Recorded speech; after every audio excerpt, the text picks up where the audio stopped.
হত্যাকাণ্ডের বিচার চাই এবং আমরা জানি যে এখানে হত্যাকারী এর আগেও এই ধরনের একটি ঘটনা ঘটিয়েছে বলে অভিযোগ পাওয়া গিয়েছে।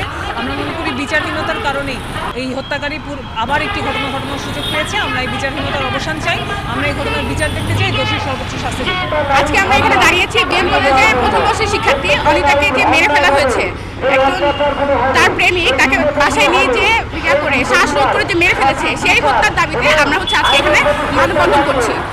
এই হত্যাটা হয়েছে সম্ভবত পরশুদিন সকালের দিকে হয়তো এই হত্যাটা হয়েছে, কিন্তু তার বিচার এখনো পর্যন্ত শুরু হয়নি। আমরা খুব ভালো করে জানি যে এই হত্যাটা কে করেছে। এই হত্যাটা করেছে তার প্রেমিক হিমু, যে আগেও ঝালকাঠিতে তার প্রথম স্ত্রীকে মেরে ফেলেছে। কিন্তু তারপরও আমরা সব জানি, কিন্তু তারপরে এখন পর্যন্ত বিচার ব্যবস্থা এখন শুরু হয়নি। কেন এই সমস্যাটা কেন? আমাদের দেশের যে কোনো জায়গায় ধর্ষণ হোক বা নারী নির্যাতন হোক বা যে কোনো ধরনের খুন হোক, কখনো তাড়াতাড়ি বিচার ব্যবস্থাটা শুরু হয় না। এটা কেন? আমরা চাই যাতে বিচারটা তাড়াতাড়ি শুরু হোক এবং তাড়াতাড়ি এই বিচার যে শাস্তি আছে, যে কাজটা করেছে, যে দোষী, তাকে তাড়াতাড়ি শাস্তির আওতায় আনা হোক।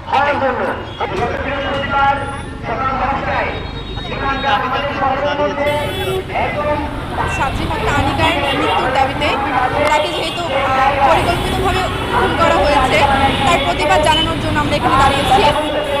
এর অন্যায় প্রতিবাদ চাই, বিচার চাই, বিচার করা হোক। আমরা চাইতেছি এগুলার দ্রুত বিচার হোক এবং সঠিক বিচার হইলে আরও যারা করার উদ্যোগ নেবে তারা অবিলম্বে এইগুলো বন্ধ করলে আমাদের সমাজ সুষ্ঠু হবে। আপনারা জানেন আমাদের দেশে আইনের প্রয়োগ নাই এবং সেই না থাকার কারণেই এ ধরনের ঘটনাগুলো ঘটছে। আমরা চাচ্ছি যে আইনটা আছে সেটা প্রয়োগ করা এবং এই মাইনুলকে আইনের আওতায় নিয়ে তাকে প্রথমে আইনের দরকার, তাকে মানুষ হিসেবে তার সাইকোলজি তৈরি করার চেষ্টা করা। সেখানে যদি ব্যর্থ হয় তাহলে আইনকে সিদ্ধান্ত নিতে হবে এই মাইনুলকে এই সমাজে অবাধ বিচারণ করতে দিবে নাকি তাকে ফাঁসি দিবে। কিন্তু তাকে আইনের অবশ্যই দরকার এই মানুষটাকে, তাকে সুস্থ একটা মস্তিষ্কে নিয়ে যাওয়ার জন্য। তো আমাদের দাবি আইন সেই জায়গায় মাইনুলের উপর প্রয়োগ হবে। গত বৃহস্পতিবার বিএম কলেজের ছাত্রী আনিতা ওকে হত্যা করা হয়েছে। কথিত যে প্রেমিক রয়েছে সেই প্রেমিক হত্যা করেছে।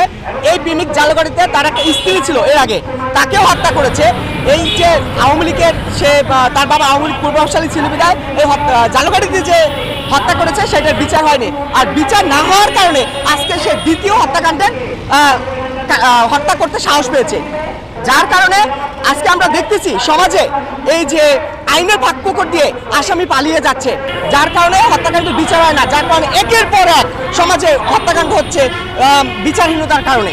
আমি চাচ্ছি এই হত্যাকাণ্ডের সর্বোচ্চ শাস্তি এবং যেন সর্বোচ্চ শাস্তি হয়, যার ফলে পরবর্তীতে কেউ যেন হত্যাকাণ্ড ঘটাতে সাহস না পায়। আপনারা দেখেছেন যে গত বৃহস্পতিবারে বরিশালের শহরের একদম ভিতরে মুন্সিগঞ্জে একটি মেয়ে, তার নাম হচ্ছে সানজিদা কবির আনিতা, তাকে তার তথাকথিত বয়ফ্রেন্ড তাকে বাসায় ডেকে নিয়ে ব্ল্যাকমেল করে তাকে শ্বাসরুদ্ধ করে হত্যা করা হয়েছে। আজকে রবিবার 3 দিন অতিবাহিত হলেও আজকে এখানকার যে প্রশাসন তাকে সেই যে মাইনুল ইসলাম যে তাকে হত্যা করেছে তাকে এখনো গ্রেপ্তার করে নাই। আমরা বলতে চাই যে এরকম যদি গ্রেপ্তার সে না হয় তাহলে এই ঘটনা আবার সামনে ঘটবে। হয়তো এই মাইনুল ইসলাম করবে না, আরেকজন মাইনুল ইসলাম এখানে দাঁড় হবে। সেই জায়গা থেকে আমরা অতি দ্রুত এই যে সানজিদা কবির আনিতা তার সুস্থ তদন্ত এবং বিচারের দাবিতে আমরা এখানে দাঁড়িয়েছি।